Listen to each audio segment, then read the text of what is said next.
नई दिल्ली में आयोजित एआई इम्पैक्ट समिट के मंच से प्रधानमंत्री नरेंद्र मोदी ने आर्टिफिशियल इंटेलिजेंस के भविष्य को लेकर एक स्पष्ट और व्यापक दृष्टि प्रस्तुत की।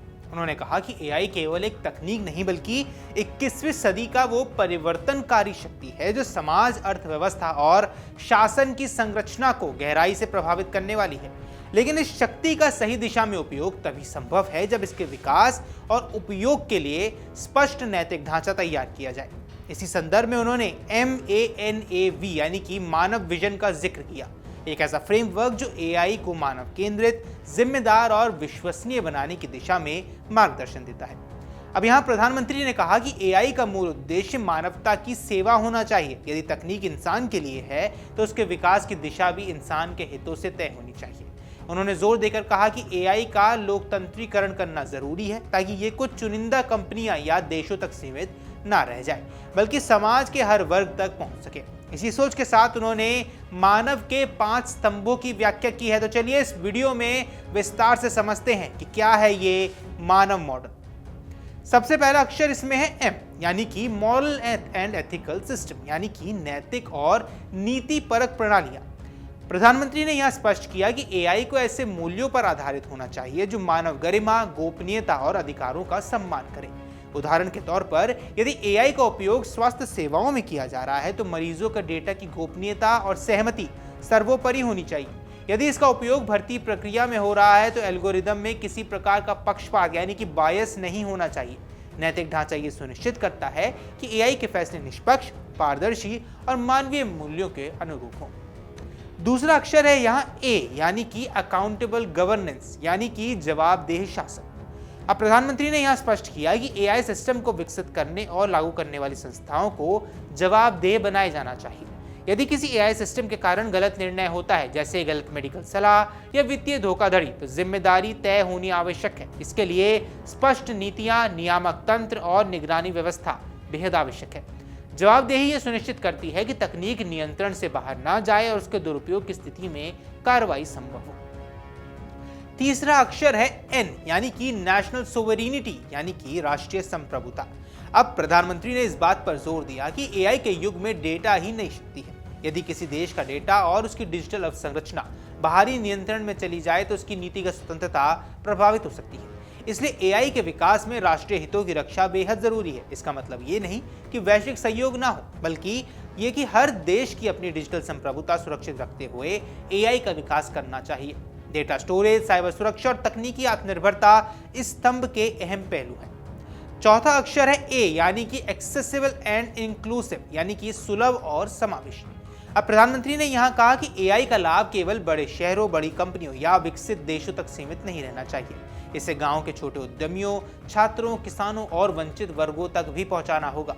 उदाहरण के तौर पर यदि एआई आधारित भाषा अनुवाद उपकरण स्थानीय भाषा में उपलब्ध हो तो शिक्षा और सूचना तक पहुंच आसान हो सकती है। यदि एआई आधारित कृषि सलाह किसानों को मौसम और मिट्टी के अनुसार मार्गदर्शन दे तो उत्पादकता को बढ़ाया जा सकता है। समावेशन का अर्थ है कि तकनीकी विकास का अंतर यानी कि डिजिटल डिवाइड को कम कर दिया जाए, ना कि उसे और ज्यादा बढ़ा दिया जाए। और यहाँ अंतिम अक्षर आता है V यानी कि वैलिड एंड लेजिटिमेट यानी कि वैध और विश्वसनीय। प्रधानमंत्री ने यहाँ कहा कि एआई सिस्टम को भरोसेमंद होना चाहिए। इसके निर्णयों की वैधता और पारदर्शिता सुनिश्चित करनी होगी। यदि कोई एआई मॉडल किसी व्यक्ति को ऋण देने से मना करती है और उसके पीछे का कारण स्पष्ट होना चाहिए।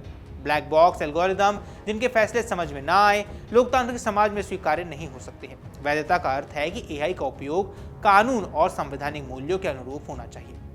पीएम ने यहाँ अपने संबोधन में एक महत्वपूर्ण चेतावनी भी दी है। उन्होंने कहा कि एआई इतनी शक्तिशाली तकनीक है कि यदि ये अपने उद्देश्य से भटक जाए तो विनाशकारी परिणाम दे सकता है।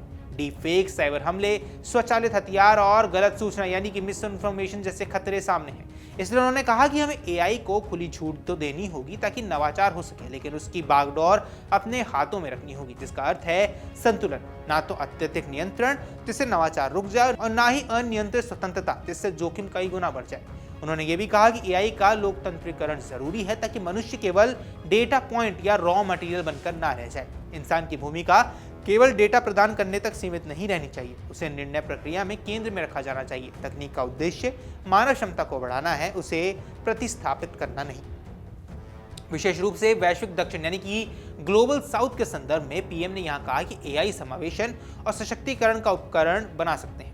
विकासशील देशों के लिए यह अवसर है कि वे शिक्षा, स्वास्थ्य, कृषि और शासन में एआई का उपयोग कर विकास की गति को तेज करें। उन्होंने आह्वान किया कि एआई को एक वैश्विक साझा हित यानी कि ग्लोबल कॉमन गुड के रूप में विकसित किया जाए, ऐसी तकनीक जो सीमाओं से परे मानवता के कल्याण के लिए काम करे।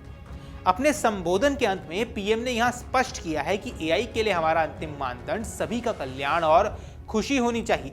यदि कोई तकनीक आर्थिक लाभ देती है तो सामाजिक असमानता बढ़ाती है या मानव गरिमा को चोट पहुंचाती है तो वो स्वीकार्य नहीं हो सकती।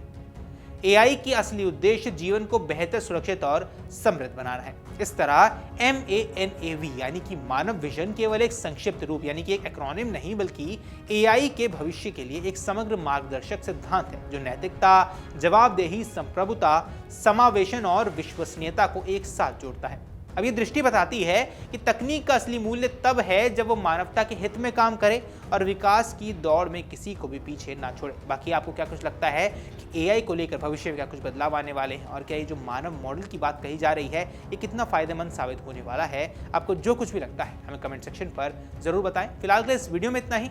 नमस्कार। अगर आप ये वीडियो YouTube पर देख रहे हैं तो हमारे चैनल को सब्सक्राइब कर बेल आइकन दबाएं, और Facebook पर देख रहे हैं तो हमारे पेज को लाइक करें।